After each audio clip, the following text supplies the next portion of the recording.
Well, I'm so excited this afternoon. I'm coming from hurricane Louisiana, but thank God it's not gotten bad yet. I'm so excited to have Dr. Robert A. Rohm with me today. He is a best-selling author.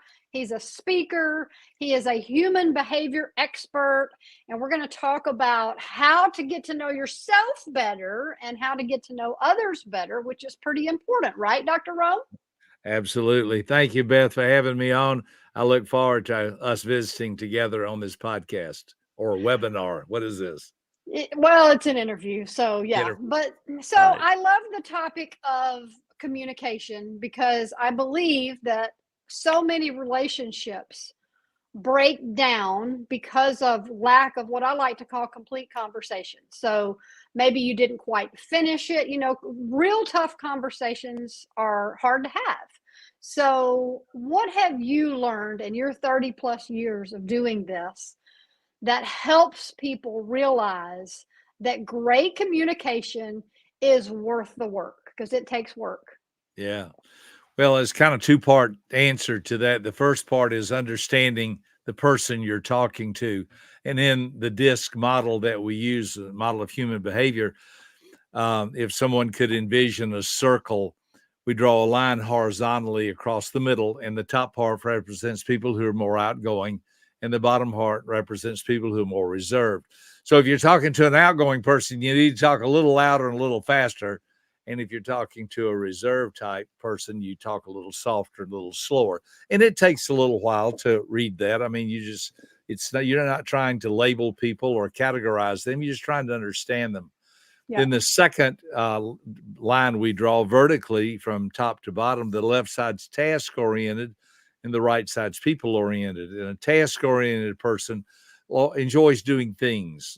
Make a list, be efficient, get things done, show me the results, follow the procedures. And all of that is important. But the right side represents those that are more people oriented, caring and sharing and friendships, loving, being kind, listening. So that's just the model to start with. So you're trying to learn to read people in order to connect with them better. Then you now have four quadrants. In the upper left is the outgoing task oriented. That's the dominant type. They love results. That upper right is the outgoing people oriented. They love recognition.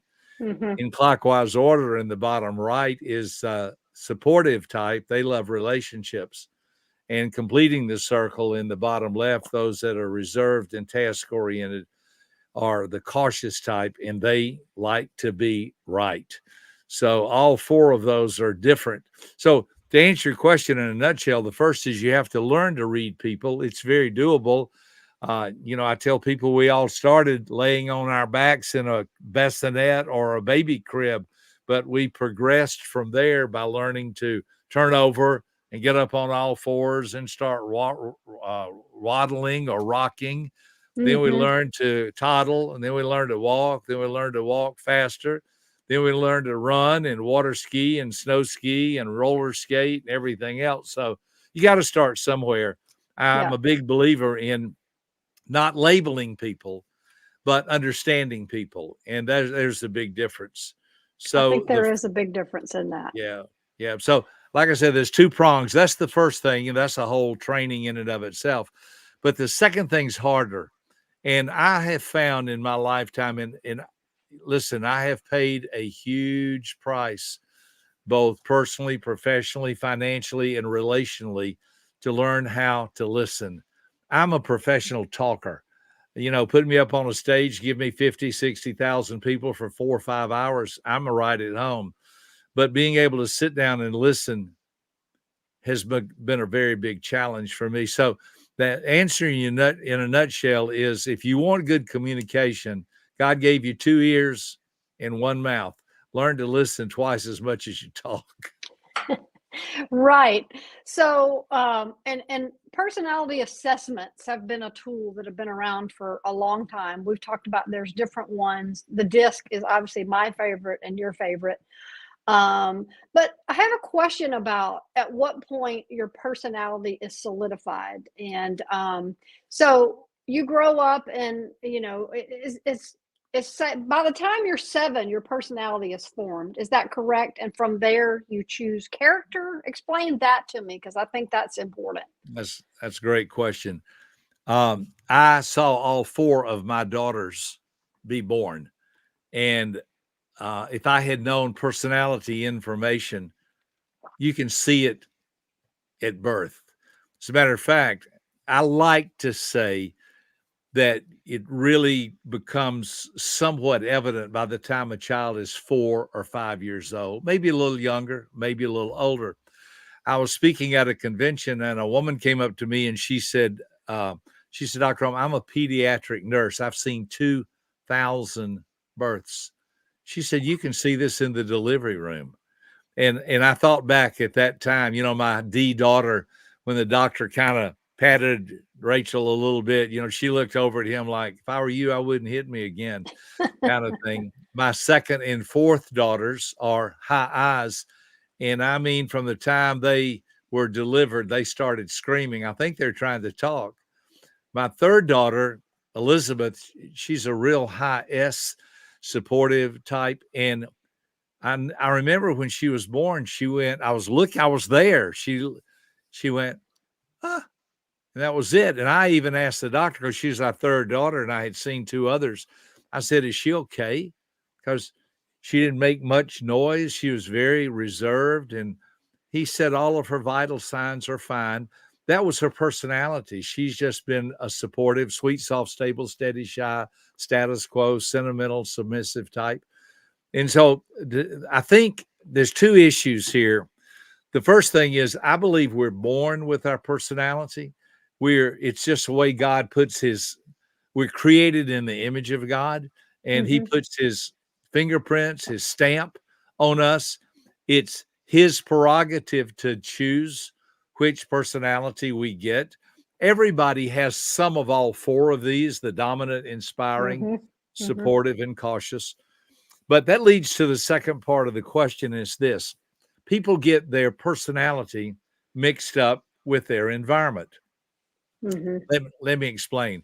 If you and I were in a restaurant and there's 100 people in the restaurant, and all of a sudden the restaurant caught on fire and there was smoke billowing and alarms going off, everybody in the restaurant would become a D. We would be pushing and shoving to get out. If the door was shut, somebody would throw a chair through a window. That's pretty D behavior. That's not our behavior. That's our environment. If you and I and a whole bunch of other people went to an LSU, University of Georgia football game, well, we would all be jumping up and down. We'd all become high eyes. Even the most reserved person in our group would be jumping up and down and cheering. That's your environment. If you and I go to the hospital to visit a friend, or we go to a funeral, we immediately take on S supportive behavior, because that's appropriate. We learn to speak softer. We learn to smile and tell people, I'm sorry about what happened. I love you. I care about you.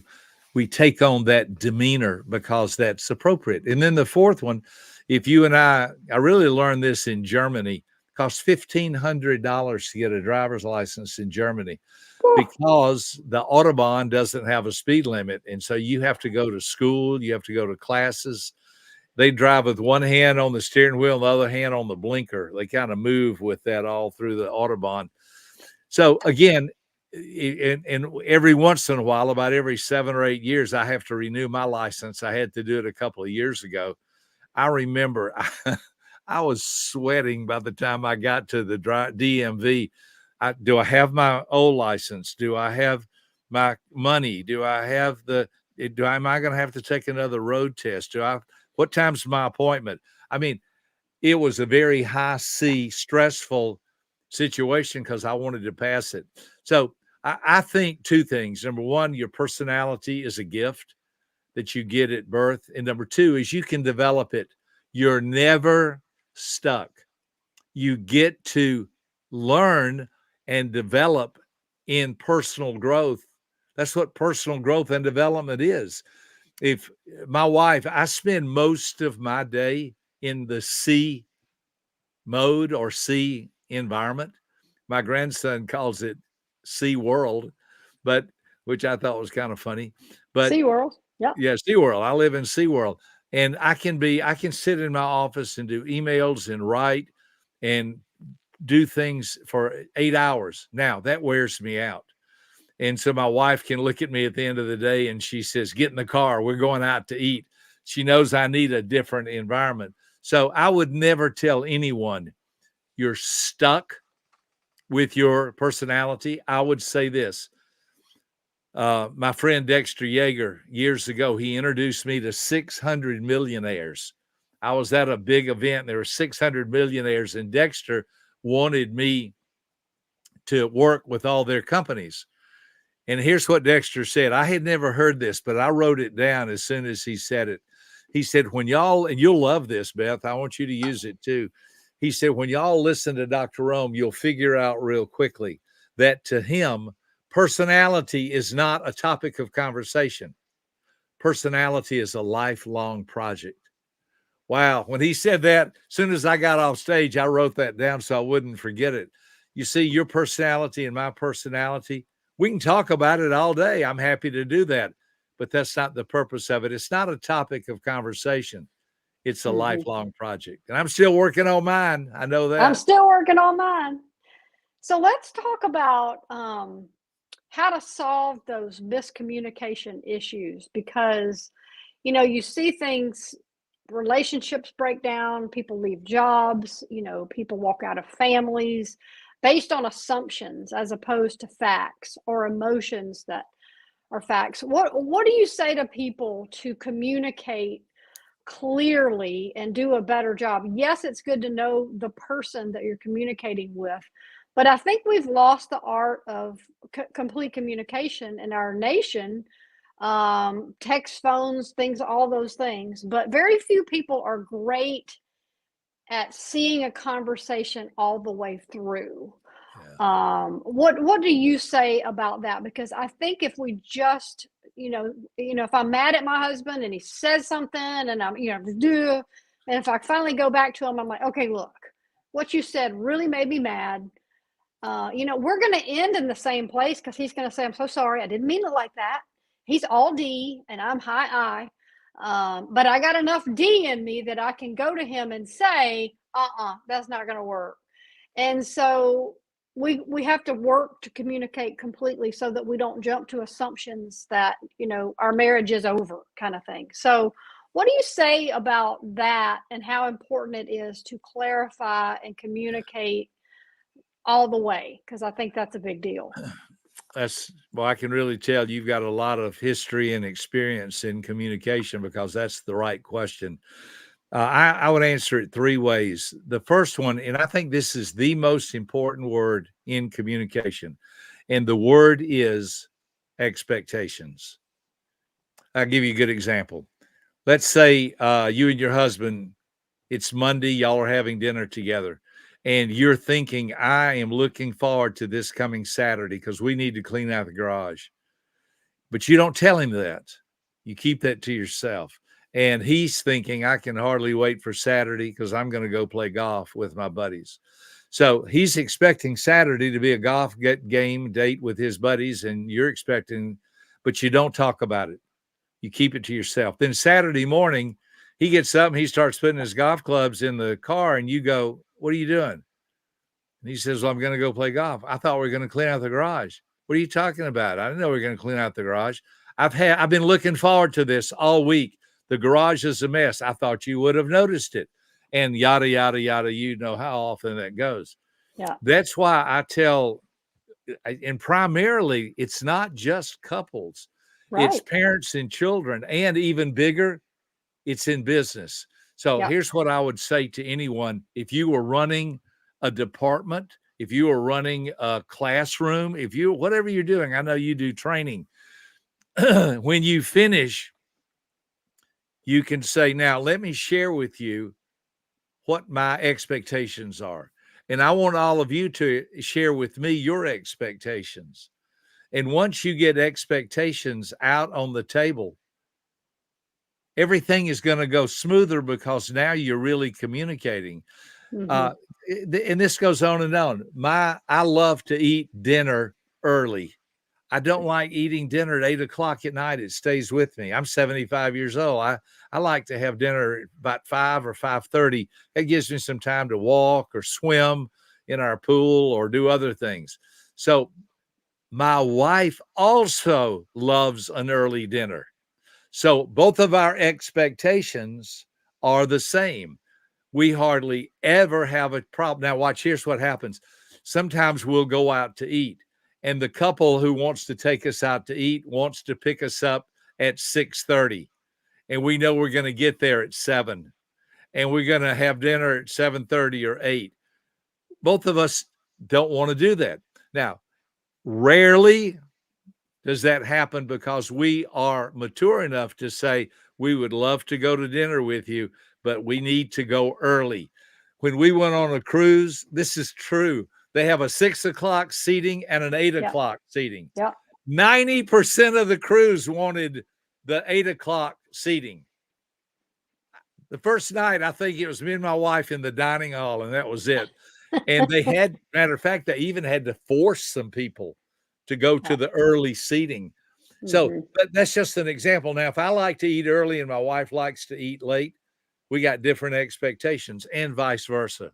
So the key word, and I train business coaches, ask your employees, what are your expectations?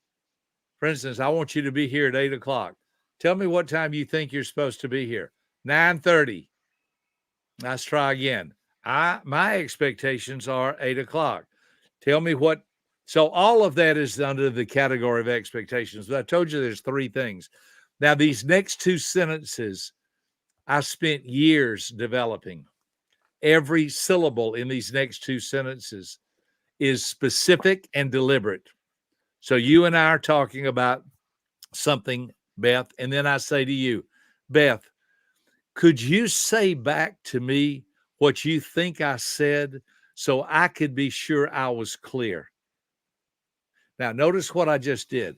Beth, would you say back to me what I think I said so I can be sure I was clear? Who is the burden on? Who is the emphasis on? It's on me.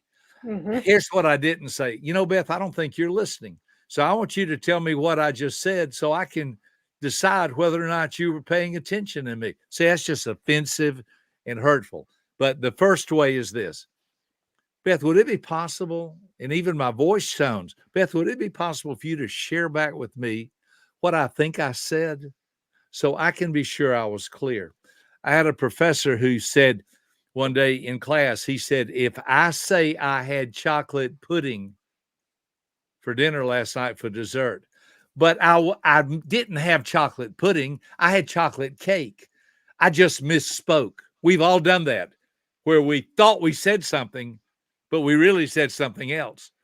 And so, Beth, you said, well, how did you like your chocolate pudding? And I said, I didn't have chocolate pudding. I had chocolate cake. I don't know why you would even say that. It's ridiculous. So that's why you can head off problems by saying, would it be possible for you to share back with me what I think I said so I can be sure I was clear? That's the first one. Here's the other one. Beth, would it be possible for me to share with you what I think you said so I can be sure I understood you correctly? See, in both of those cases, I put the burden of proof on me. Again, real quickly, Beth, could I say back, would you say back to me what I think I said so I could be sure I was clear? And the second one, Beth, could I say back to you what I think you said so I can make sure I heard you correctly? Both of those, it's the same sentence, just used with different pronouns as to whether or not I'm trying to make sure you heard me correctly or I heard you correctly. But guess what? Both of those fall under expectations. Yeah. So I've seen expectations make people a lot of money. I've seen expectations destroy businesses and marriages. Think about with your kids. They have homework. Do you have homework? Yeah. How much homework do you have? Probably about an hour. Would you like to do your homework before dinner or after dinner? I think I'd do it after dinner. Could you give me just a time frame? I'm not trying to drive you crazy. I'm trying for us to get this settled. So there's expectations can be met. Well, I think it'll take me an hour and I can do it from 7:30 to 8:30. Okay, so great. We're going to have dinner and then homework tonight, 7:30 to 8:30. Then at 7:45, when they're watching TV, guess what you have? Point of reference. Excuse me, did we have, and always remember this, always ask questions, don't make Yeah. statements. Questions cause people to think. I mentioned I'm 75 years old. I've had CEOs say, how can I get my people to think? I only know one way. Ask questions. See, Ask if I questions. say a hurricane's coming to Louisiana, wow, watch out. I bet it's going to bring a lot of rain. Your response to that could be, huh. But if I say, Beth, what's the weather like in Louisiana? What's going on there? Help me understand what a hurricane's like.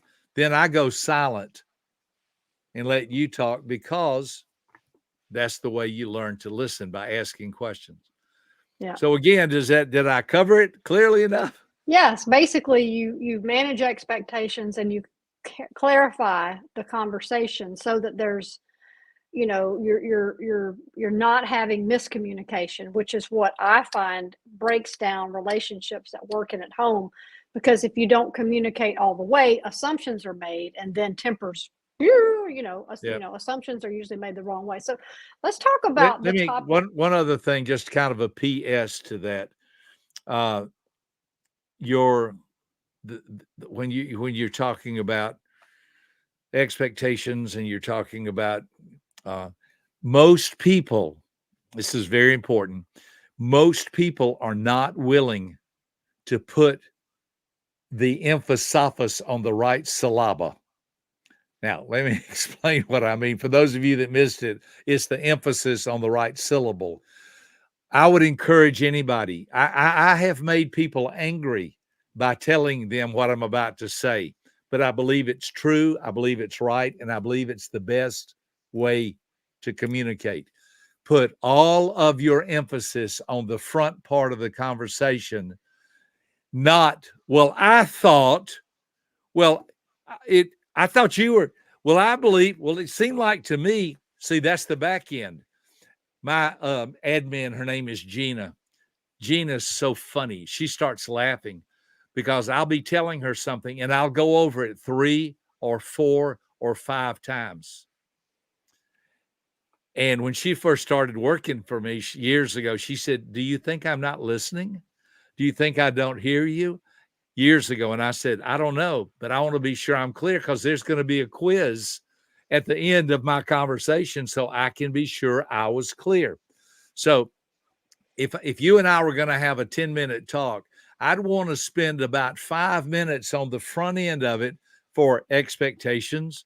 What are you thinking? What are you planning? How is this supposed to look?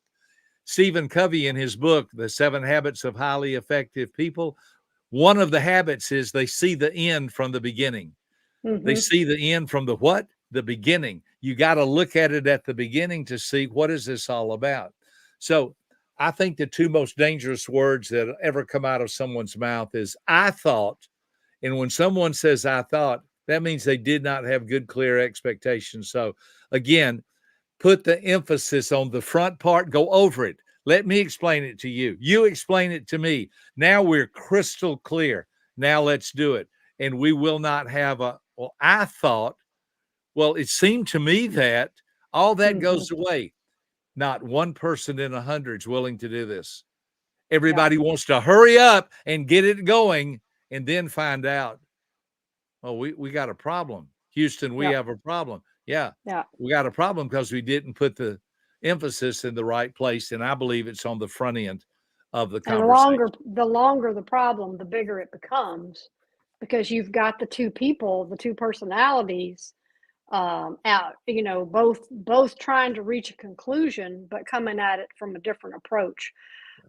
So I want to talk about the topic of identity because your personality is so important in knowing who you are and knowing who you're not.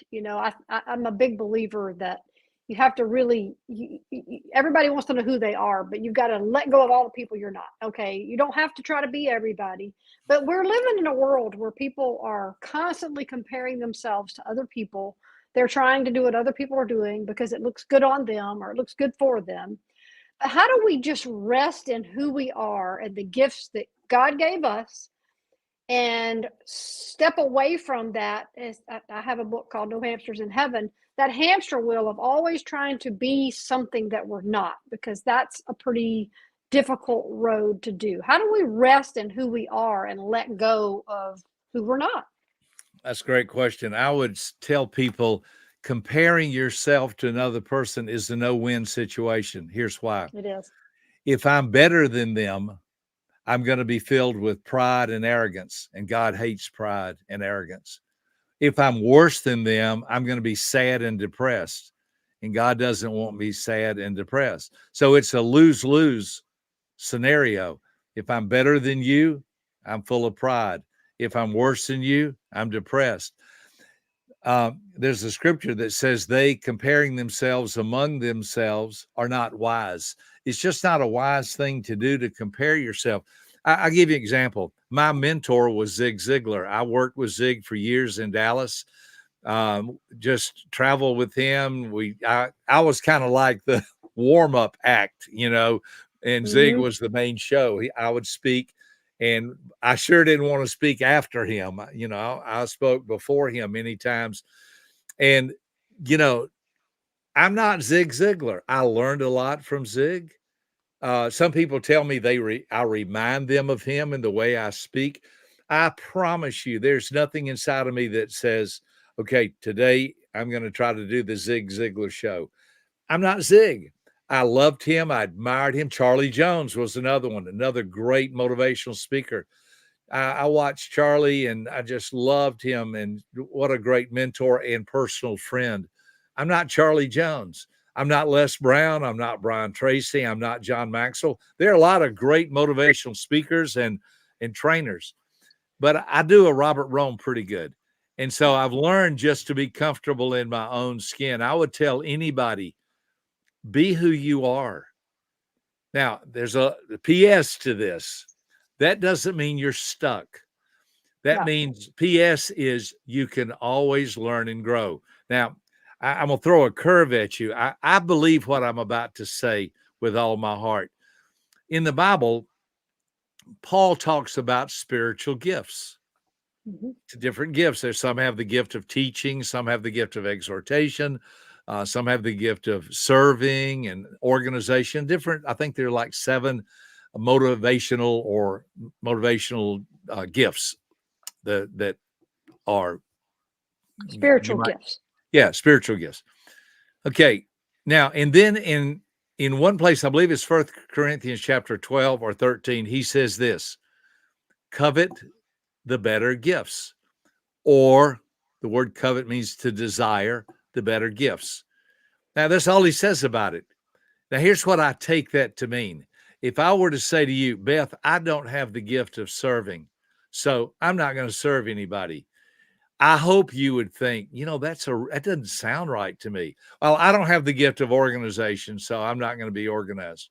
I don't have the gift of teaching, so I'm not going to teach.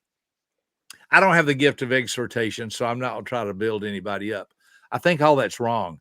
When Paul said, desire the better gifts, I'm going to paraphrase. If you don't have a certain gift, work on it. If you don't have a certain trait, work on it, develop it. See, personal growth and development means you got to work on something. My lowest trait is C: cautious, calculating, concerned, critical thinking, cognitive, correct. That's my lowest trait. Can I tell you, I probably spend several hours every day working on that. Because what time does it start? How much does it cost? You have a reservation number? You have a confirmation number? What time does it take off? What time does it land? How many people are going to be there? Do you have handouts? There's a gazillion things that require cautious, calculating, concern, high C Like I said, the most important thing to a C-type personality is to be right. Okay, if I'm not right about something, my attitude is, sorry, thank you for correcting me, and I'll fix it next time. Boy, that's not a high C's methodology. Their methodology is you get it right. You double check it. That's why they become surgeons and pilots and lawyers and dentists. They're smart people, and they like to do things right. Okay, that's not my strongest suit. That's not my strongest trait. Mine's motivational speaking, encouraging, exhortation, building people up. But I got news for you. Working hard at details and data and information is part of the game. It's part of importance. So I would say to anyone, and I'll tell you a funny story. When I was growing up, my father was 42 years old, Beth, when he married my mother. She was 21. My father was a Russian Jew, and my mother was the most godly Christian you ever met in your life. I tell people, my mother taught me to love God. My father taught me to have a friend at the bank. And both of those are very important and are helpful. But think about this. My father was 44 when I was born. So by the time I was 10 years old, he was 54 years old. That's kind of old to have a 10-year-old little boy. So my father would tell me to do something like stack the wood up in the backyard. I would look at him and I would say, Daddy, I don't know how to do that. He would look at me and he'd say, so let me get this straight. For $1 million cash, tax-free in a briefcase at 5 o'clock this afternoon, you wouldn't be able to stack that wood up? Boy, that changed everything. I went to the 1956 wood stacking Olympics. I guarantee I could stack wood. Now, here's what my father taught me. When somebody's listening to this training today, our interview, if somebody said, well, I don't know how to serve very well. For $1 million cash, tax-free in the briefcase at 5 o'clock this afternoon, could you learn how to serve? Well, I don't know how to encourage other people. For $1 million cash, tax-free in the briefcase at 5 o'clock this afternoon, could you work on that and learn how to become an exhorter, an encourager, a PMA, positive mental attitude? See what I'm saying? I find that everybody's got a big old excuse bag, but when it comes to learning and growing, if they want to, they can. Yeah. Well, and that's the ultimate $1 million question, right? Because it's $1 million question, and you change the motivation, and people are like, oh yeah, sign me up. So last question. We could talk all day, but we won't, because then nobody would watch. People struggle with purpose and what is my life here for? What am I supposed to be doing? I mean, why am I here? And people struggle with this from a young age all the way into old age. I mean, I wrestle with that with friends of mine even today, and we're in our 50s and early 60s. So what do you say to someone? Because I know you talk about being a doer, and that's a very important thing. What do you say to someone? They're like, man, the world's falling apart. It's a mess out there. There's nothing I can add to all this. I'm just going to cover my head, waiting for everything to get back to normal. What do you tell people to get up and get out and to go do what God's called them to do, and how to get to feeling good about that instead of feeling intimidated by that? Yeah. That's really, you're just full of great questions, and I appreciate that. I have discovered in my 75-year journey 2 things. Number one, others oftentimes see gifts, talents, and abilities that you have better than you do yourself. Right. I mean, it's very evident to you and to me when I'm looking at an 18, 19, 20, 30, 40-year-old person, some of their gifts, talents, and abilities. Don't be afraid to say that to someone. Don't be afraid to say to someone, have you ever thought about teaching school? Hey, best example, Sam Adusalu. He was one of my consultants. He went through my training. He's African-American. Here's what he said to me. after one of the 3 days of training, Sam said to me, he was going to Kennesaw State University with my daughter. My daughter brought him to one of our trainings. She said, Dad, Sam's you're Sam. And so I talked to Sam. I let him come through our training. He said to me, quote, I want to become the Black Robert Rohm. That's what he said to me. And I said, well, Sam, I'm honored. I'm flattered. And I said, I'd love for you to do that. But I said, he said, you tell me what I need to do and I'll do it. I said, Sam, I'll tell you what you need to do, but you're not going to do it. He said, I'm telling you whatever you tell me, I'm going to do. I said, I see your gifts, talents, and abilities, but you lack experience. You're just graduating from college. I'm going to tell you what you need to do, but you're not going to do it. He said, I'm telling you whatever you tell me, I'm going to do. And I said, okay, Sam, you need to teach elementary school for 2 or 3 years, first, second, third grade, because you will learn how to speak. When I speak to adults and I say, do y'all understand what I'm talking about? Adults go, yes. When I teach children and I say, do y'all know what I'm talking about? They go, no, I don't know what you're talking about. Children are more honest than adults. Long story short, and off after the show, I can give you Sam's phone number. You can call him. He became a first grade school teacher. He taught elementary school for 2 or 3 years. He told me, he said, the best advice I ever got in my whole life was learning to speak to children. Because when you can communicate with a child, they get everything mixed up. I was with my grandson. We were at Chick-fil-A. I gave him $5. I said, go get us 2 ice cream cones. He just stood there and looked at me. I said, this isn't hard. I'm trying to teach you how to become a leader. Here's $5. Go get us 2 ice cream cones. He just stood there and looked at me. I said, what is wrong? He said, can we get some ice cream for the cones too? See, he didn't understand as a child that an ice cream cone automatically includes ice cream. Right. He thought, I don't want to go get a cone. I want to go get ice cream. So literal.